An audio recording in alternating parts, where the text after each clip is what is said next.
Want to transfer your data to a new device in One Piece Bounty Rush but don't know how?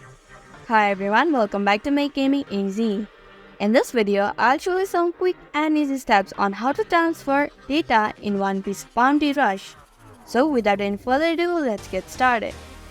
First, tap on the menu icon in the top right corner of your screen. Then select Link Data. Now tap on OK button.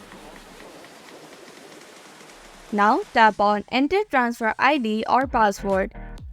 Then enter your transfer password. After you have entered, tap on the Register the Password button. Then tap on the Confirm button on the bottom left corner of your screen. Now tap on Close button. And that's how you can transfer data in One Piece Bounty Rush. Thank you for watching Make Gaming Easy. Hope this video was helpful. If it was, then hit the like button and comment down if you have any questions or feedback.